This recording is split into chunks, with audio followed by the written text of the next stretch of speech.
Big J TV ಆಯೋಜಿಸಿರುವ Bible quiz ಕಾರ್ಯಕ್ರಮಕ್ಕೆ ನಿಮ್ಮೆಲ್ಲರನ್ನು ಸ್ವಾಗತಿಸುತ್ತೇವೆ.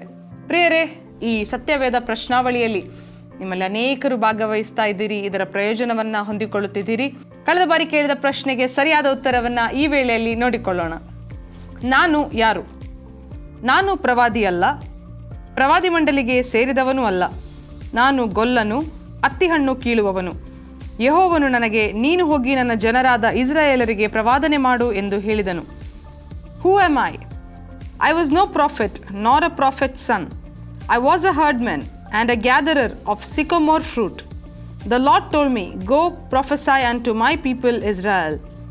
ಇದಕ್ಕೆ ಸರಿಯಾದ ಉತ್ತರ ಆಮೋಸ್. ಈ ಪ್ರಶ್ನೆಗೆ 137 ಮಂದಿ ಸರಿಯಾದ ಉತ್ತರವನ್ನು ನೀಡಿದಿರಿ. ಅನೇಕರು ಭಾಗವಹಿಸಿದಿರಿ. ಭಾಗವಹಿಸಿದ ಪ್ರತಿಯೊಬ್ಬರಿಗೂ ಬಿಗ್ ಜೆ ಟಿವಿಯ ಪರವಾಗಿ ವಂದಿಸುತ್ತೇವೆ.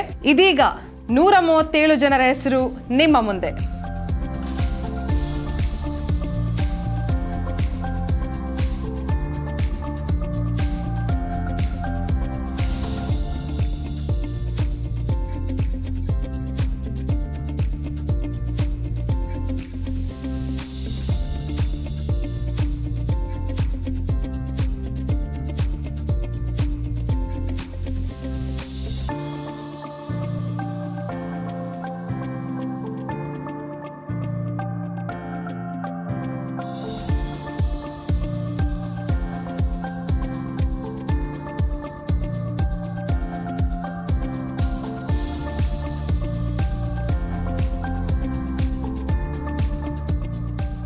ಓಕೆ, ಈ ದಿನದ ವಿಜೇತರು ಯಾರೆಂದು ನೋಡೋಣವಾ?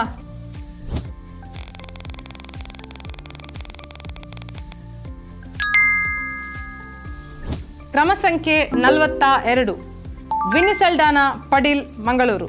ಕಾಂಗ್ರ್ಯಾಚುಲೇಷನ್ಸ್. ಓಕೆ, ಇದೀಗ ಈ ದಿನದ ಪ್ರಶ್ನೆ ನಿಮ್ಮ ಮುಂದೆ. ಯೋಸೆಫನ ಕುರಿತಾದ 3 ಹೇಳಿಕೆಗಳನ್ನು ಕೊಡಲಾಗುವುದು. ಅವುಗಳಲ್ಲಿ 2 ಸತ್ಯ ಹೇಳಿಕೆ ಮತ್ತು 1 ಸುಳ್ಳು ಹೇಳಿಕೆ. ಆ ಸುಳ್ಳಾದ ಹೇಳಿಕೆಯನ್ನು ಗುರುತಿಸಿರಿ. 3 statements will be given about Joseph, out of which 2 are true and 1 is false. Identify that false statement. A.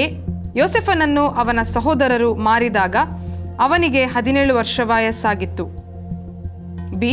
ಯೋಸೆಫನ ಸಹೋದರರು ಅವನನ್ನು ಪೋಟಿಫರನಿಗೆ ಮಾರಿದರು. ಸಿ. ಯೋಸೆಫನು ಫರೋಹನ ಸನ್ನಿಧಿಯಲ್ಲಿ ನಿಂತಾಗ 30 ವರ್ಷದವನಾಗಿದ್ದನು. A. Joseph was 17 years old when sold by his brothers. B.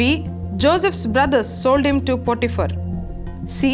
Joseph was 30 years old when he stood before Pharaoh.